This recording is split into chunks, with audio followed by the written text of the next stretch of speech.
Young 15-year-old black kid shot point blank in New York. Fatherless kids all around. You can tell all these kids around them sitting there watching, ain't got no daddies at home. It's disgusting, man. The way that this entire nation has turned, these fatherless kids are harassing the streets. I go into the courtrooms every week and see these kids. You look across, ain't no daddies in there. 1 out of 20 may have a daddy in the courtroom, where these kids are the ones out violating our communities in our neighborhood, and almost all of them are black.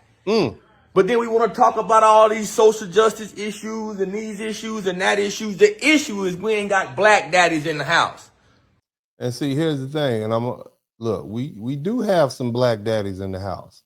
But if you're a black daddy in the house and you're neutered, in other words, your woman is telling you what you can and can't do with your kids and threatening to call the police on you, and you got daughters that are out of pocket and threatening to call the police and this, that, and the other, then you're neutered. You can't put that authority down. Let me tell you something. I know y'all might not like to hear what I have to say. And I know. But at a young age, you got to instill the fear of God into your children. And you need to be sitting as God in that place. They need to fear you. Don't try to be your children's friends when they're little. Scare them to death. Threats, scaring them, and sometimes corporal punishment, because that's the only thing to work. That fear and reservation, that fear and reverence that they have for you is the same that they're gonna have for authority. You got to do it.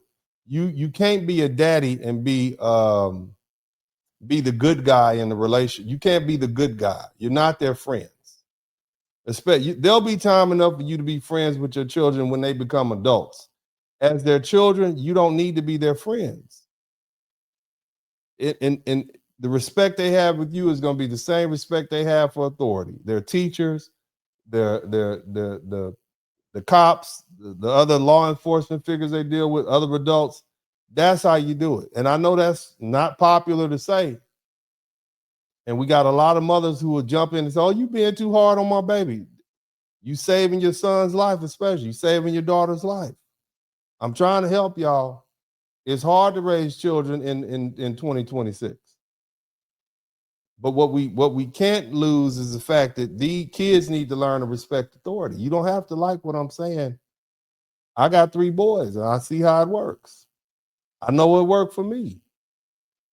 I come from a long line of very harsh, disciplinary, oriented black men. And that's why I'm successful, because without discipline, it's like having you got a wild stallion running around the countryside. But we'll let the brother finish speaking. You know, you want to keep your son out of the penitentiary, teach him some discipline early and self-control. And this is a problem that we need to try to fix as black men. We are letting our own communities and our country down. We're a disgrace to the world. Disgrace to the world. 70% of our kids ain't got no mom and daddy together in the house with them raising them. And we don't think that's a problem? It's biblical. The last verse of the Old Testament. He shall turn the hearts of the fathers to the children and the hearts of the children to the fathers, lest I come and smite the earth with a curse. The curse that we're seeing right now is that curse, the fatherlessness curse. Now, I'm going to take the time to address this, because a brother said this, and I don't want to take the time. But he made a good point. Nobody is asking. Brother, I'm trying to find a brother's quote. He said, nobody is asking why the fathers aren't in the house. Okay? Nobody's asking why the fathers aren't in the house. And that's a very good question. It's a very good question. And I'm going to take the opportunity to address that question. I divorced my first wife when my oldest son was 2.5 and my middle son was 1.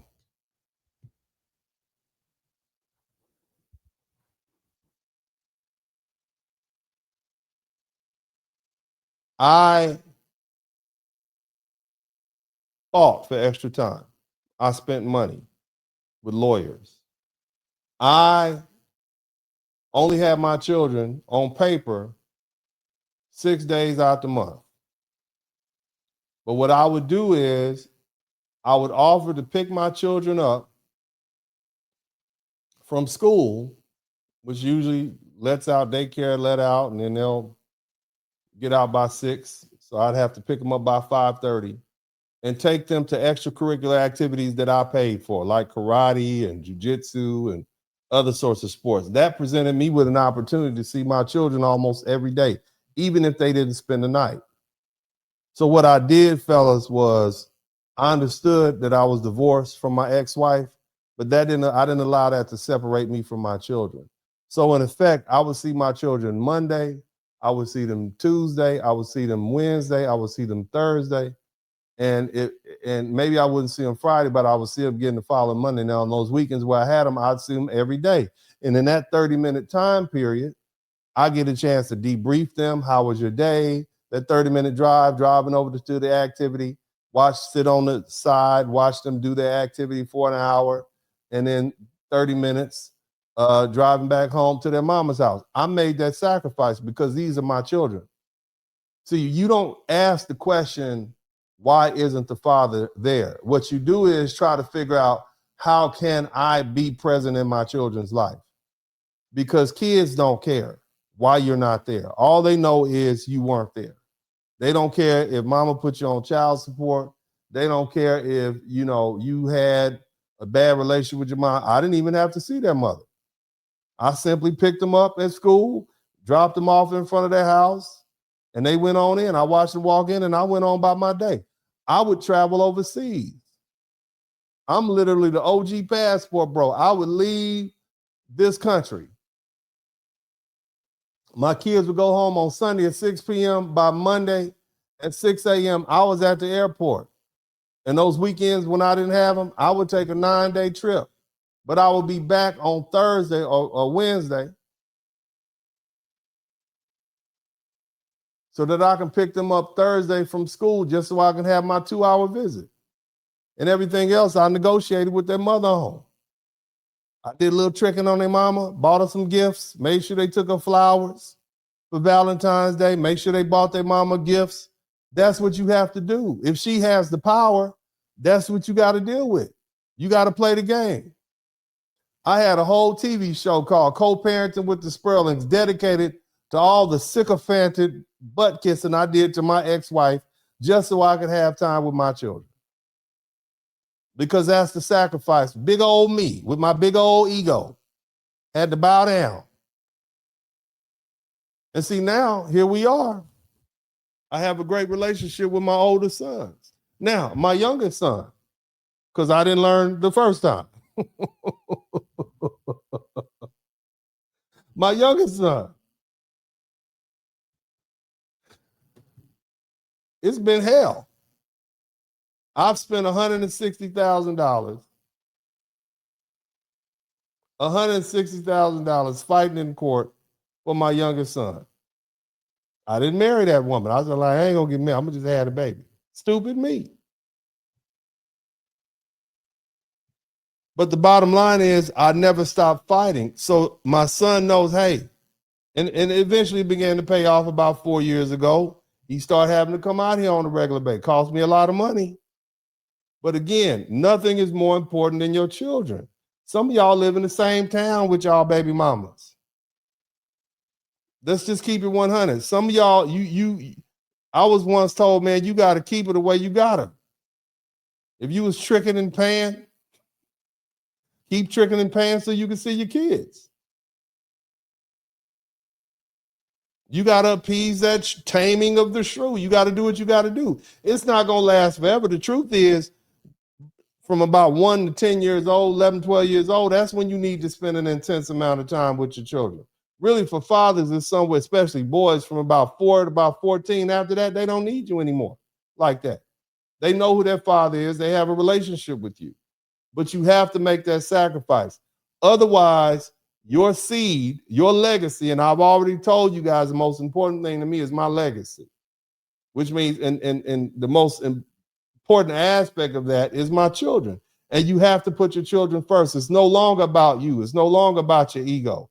It's about your sons. So I really don't want to hear the excuse of why you can't spend time with your sons and your daughters because the baby mama is mean or your ex-wife is mean. You got to do what you got to do. You got to do what you got. Yeah, she got a new boyfriend. Say hello to him. You understand what I'm saying? It's about the kids at that point. You got to suck it up, fellas. You don't have to like her. It was at some point I got an Uber to pick my kids up and bring them to I was like, praise God. I ain't got to see them no more. You understand? But you got to do what you got to do. You got to do what you got to do, fellas. But or don't have them. If you're not prepared to be a sycophant, look, the laws give the women the kids.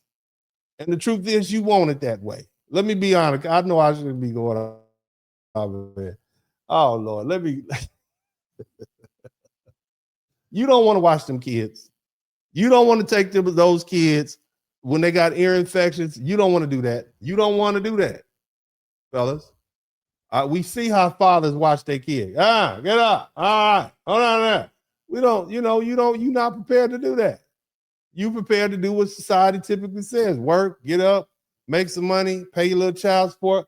But you got to go that extra effort for your kids, man. It is what it is. I've been on child support damn near 20 years. On top of all the other stuff. So I don't really want to hear it. If your children are important to you, you'll spend money on. You can't look. I just really started spending money on myself. I focus all my money on my kids, on my children. I'm just saying, family, and they recognize that. That's why we had a relationship that we do. They know that daddy fought for them. Come over here. Come over here. I know you're busy. I know you got stuff to do. Come on over here. Come on over here. Come down here. This is one of them. I think he thinks he's a redneck truck driver. How you doing, sir? That's a nice hat you got on. What is that thing? Huh? Look, I'm trying to explain to these people all the stuff I did when you was a little boy. Remember how you tell them how your average day when you were little, when we used to go across town to Black Ride. Tell them about your average week. Introduce yourself to the people first. This is the third. Somebody typed the third in the chat room. This is Dennis Sperling the third. Go ahead. Technically, but not technically. Go ahead, sir. Please explain to. On Mondays after school, you pick us up and then we go to I think Black Karate and What is they don't know what Black Karate? Our Kung Fu class. Kung Fu. And then after that, on Tuesdays we would go to our jiu-jitsu class at like 5, and then and then I think we like switch between the two in the week, and up until Friday we ended on jiu-jitsu again, I think, and then on Saturday and Sunday we go to Shotokan at 9. And who would take you to these things? Our dad. Would that be me? Yes. Would I pick you up in my own car? Yes. Okay. So, and how long did I do that? How many years did I do that? Until like 2018, so like 6 years. 6 years. When did you start doing Black Karate? How old were you? It was 2012. I was like 7. Well, I think you was 6. Oh. No, you was 7. You might have been. It was 2013, and then Roman started right after you, right? Yes. So what did you realize that you drive now, right? Yes. You see how much driving that is that our daddy was doing in the car? Yes. It's a lot of driving, huh? Do you realize now why I went to go pick you up and spent that time with you? So that we could have like a relationship with you as our dad, so you talk to us. Did daddy talk a lot in the car on the ride over? Yes. What did I talk about in the car on the ride? A lot of stuff. Yes. What kind of stuff did I talk about in the car? You would tell us that like controlling our emotions. Oh, what did daddy tell you about controlling your emotions? What was the easy to remember phrase that I taught you when you were a little boy about controlling your emotions? Control your emotions or your emotions will control you. Say it loud. Control your emotions, or your emotions will control you. And how old were you when I start brainwashing you with that rhetoric? 6. You got somewhere to go? Let me see your phone. Who's this calling us? We busy. We talking to the people. You want your little college tuition paid? You better talk to these people. Tell them. Go ahead. By the way, he's an engineering student. What's the engineering? What kind of engineering is it? Civil engineering. He's a civil engineering student. And he just finished his first year of college. And how many credit hours do you have? 46. He has 46, and he's current taking how many more? 9. 9 credit hours in the summer. And why are you taking all these credit hours? And you only supposed to have 30 for the first year. And how many do you have? I have 46. And how many more are you going to have when you finish? When I finish this class, I should have 50, 55. That's his first year of college. And why is it that you're moving so fast to get through college? I want to graduate early. And who put that on your mind?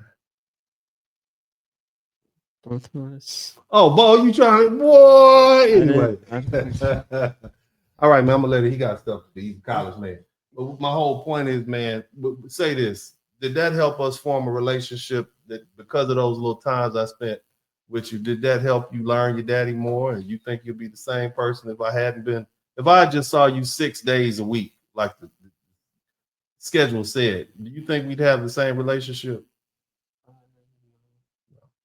Did I pay for all these activities, all these made up activities and stuff like that? Yes. You see what I'm saying? That's the sacrifice you make. Thank you, sir. Appreciate you. Sir, go ahead and hop in the big rig.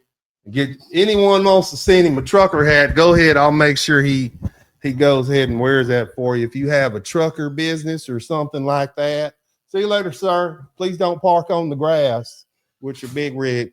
But anyway, so again, family, you know, the proof is in the pudding. I'm trying to tell y'all that you have to make that sacrifice for you. Now, I got 3 of them.